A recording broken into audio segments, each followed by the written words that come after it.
Sir చెప్పండి.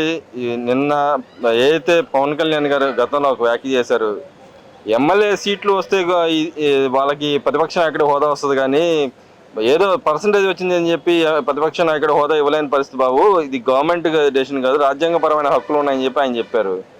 నిన్న దాని మీద అడిగితే ఆయన ఏమంటాడంటే, అసలు నువ్వు ఎమ్మెల్యేకి తక్కువ, కార్పొరేటర్కి ఎక్కువ అని చెప్పి మాట్లాడుతున్నాడు. ఏదో ఒక్కసారి ముక్కు ఒక్కసారి గెలిచాడని చెప్పి అన్నాడు. నిజంగా నా పరిస్థితి ఉందంటారు రాష్ట్రంలో? జగన్మోహన్ రెడ్డి జనసేన కార్యకర్తలు ఇంకా దిగజారిపోవడం అనుకున్న ప్రతిసారి కూడా దిగజారిపోతానే ఉన్నాడు.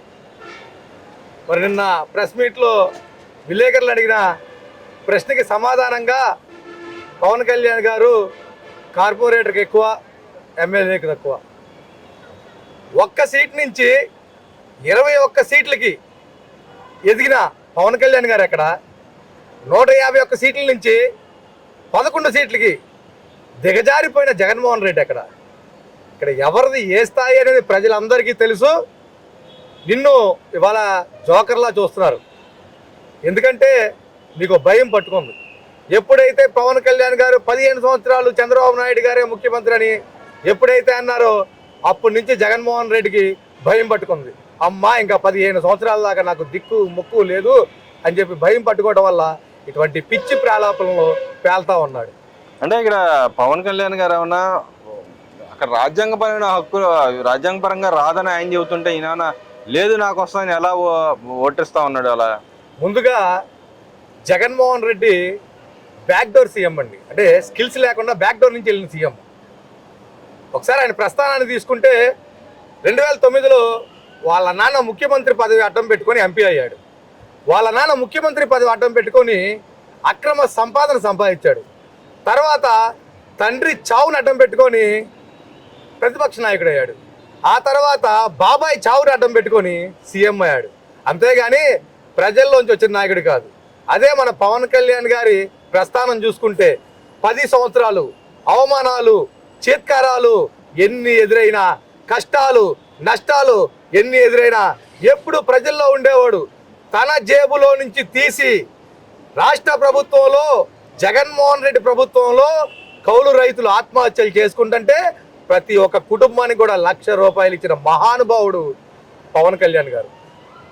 కేవలం ఒక పులివెందుల ఈ జగన్మోహన్ రెడ్డి ఒక ఏదైతే నియోజకవర్గం ఉందో 24 మందికి ₹24 లక్షల ఇచ్చారు పవన్ కళ్యాణ్ గారు. ఏ రోజైనా ఒక్క రూపాయి జేబులోంచి తీసి ప్రజలకు ఇచ్చిన దాఖలాలు ఉన్నాయా జగన్మోహన్ రెడ్డి అని మిమ్మల్ని అడుగుతున్నాం. అంటే ఆయన అంటున్నాడు కానీ నేను గతంలో ₹1,00,00,000 అనౌన్స్ చేశాను, ఇక్కడ ఇచ్చేసానని చెప్పి అంటున్నాడు కానీ నిజంగా ఇచ్చాడా?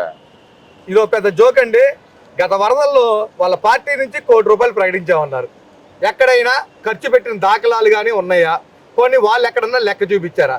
ఇంతకంటే అబద్ధాలు చెప్పుకోవడం కంటే ఇవ్వకపోవడమే చాలా నయం అనుకున్నారు ప్రజలు. అంటే రాష్ట్ర బడ్జెట్ అనౌన్స్ చేశారు, దాంట్లో అందరికి సమానంగా బడ్జెట్ కేటాయింపులు చేశారు. కానీ జగన్మోహన్ రెడ్డి అంటున్నాడు ఏం కేటాయింపులు జరగలేదు, లబ్ధిదారులను తక్కువ చేసేసారు, తక్కువ ఇస్తున్నారు, ఇంత మట్టికి అమ్మఒడి కానీ ఏం ఇవ్వలేదని చెప్పి అంటున్నాడు కదా. దాన్ని ఎలా చూస్తారు మీరు? జగన్మోహన్ రెడ్డి గత ప్రభుత్వంలో పనులు చేసిన కాంట్రాక్టర్లకి ₹1,00,000 కోట్లు బకాయిలు వదిలేసి వెళ్ళిపోయినటువంటి వ్యక్తి జగన్మోహన్ రెడ్డి.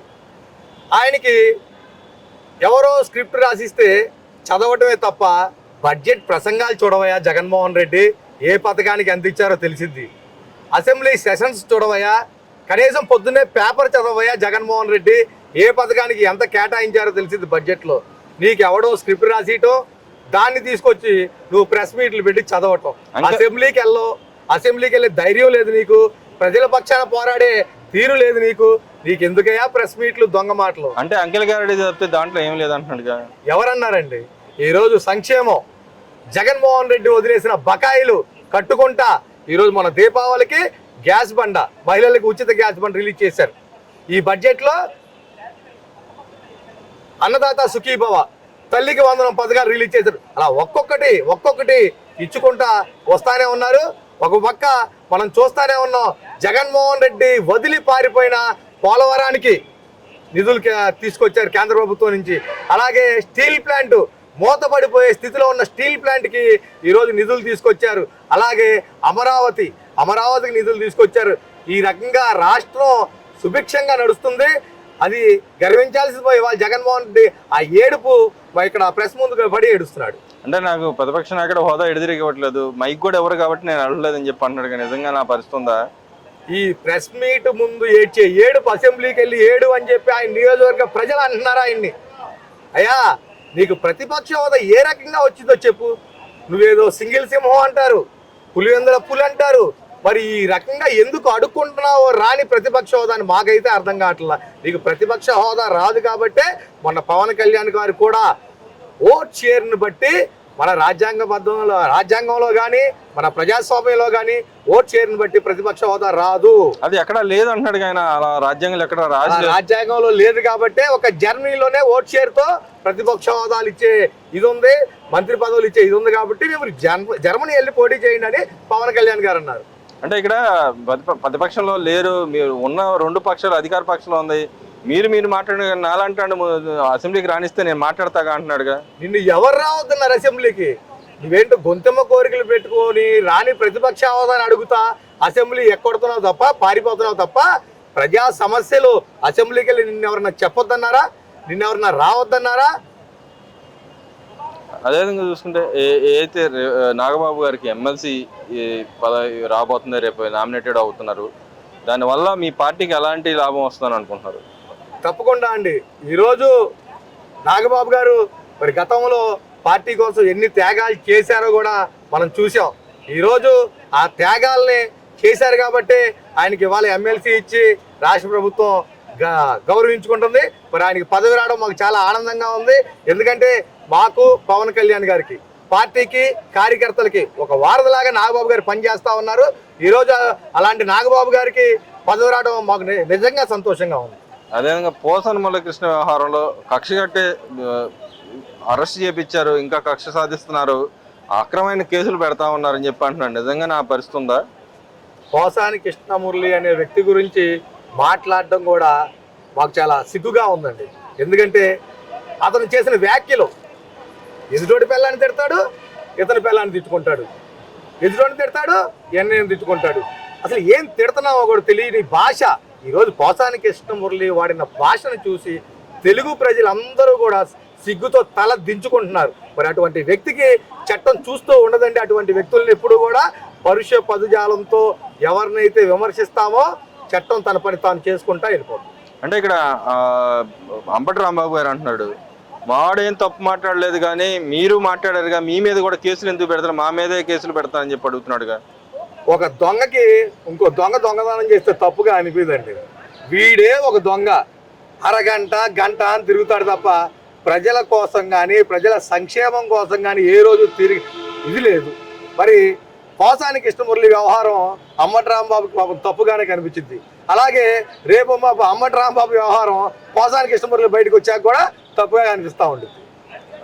రోజా గారు మాట్లాడుతుంది కదా, గతంలో మాట్లాడింది, ఏదైతే ఎమ్మెల్సీ ఎలక్షన్ రెఫరెండంగా ప్రకటిస్తాం, ఈ 9 నెలల పరిపాలన ఏం జరగట్లేదు, ఏం సంక్షేమ పథకాలు ఇవ్వట్లేదు, రెఫరెండంగా చూస్తోంది. మరి కూటమి ప్రభుత్వం గెలిచింది, 3 స్థానాల్లో కూడా అభ్యర్థులు గెలిచారు, టీచర్స్ ఎమ్మెల్సీ గెలిచారు. దాన్ని కూడా వాళ్ళు చెప్తున్నారు అక్రమ మార్గంలో గెలిచారు అని చెప్పి అంటున్నారు. దాన్ని ఎలా చూస్తున్నారు? ఈవీఎంలు అంటేనేమో ట్యాంపరింగ్ అన్నారు, సరే బ్యాలెట్లు పెడితేనేమో రిగ్గింగ్ అన్నారు. ఇంతకంటే దౌర్భాగ్యమైనటువంటి రాజకీయ నాయకులు మనం చూసామండి. ఈ రకమైన ఆరోపణలు చేసే వాళ్ళని గతంలో ఎప్పుడైనా.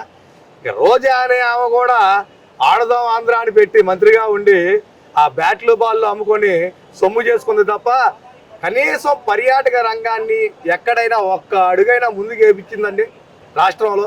ఇంతకంటే దౌర్భాగ్యమైన మంత్రుల్ని కానీ ఇంతకు ముందు చూడలేదు, ఇక ముందు కూడా చూడబోమని నేను తెలియజేస్తున్నాను. అదేవిధంగా విడుదల రజని అంటది, ఏదైతే మా జగన్మోహన్ రెడ్డి గారిని ఏదైనా చేస్తే మీ తాట తెస్తా, మీ అంతు తెలుస్తా అని చెప్పి అంటుంది. ఎలా చూస్తారు? ఆమె తాట తీయటం, అంతు చూడటం ఇవన్నీ కూడా రీల్స్లోనే అండి. ప్రత్యక్షంగా ఆమె చేసేది ఏమీ లేదు. ఆమె రీల్స్ చేసుకోవటం, ఆ ఫేస్బుక్లో పెట్టుకోవటం అంతే తప్ప ఆమె తీసే తాట ఇవన్నీ కూడా సోషల్ మీడియాలోనే.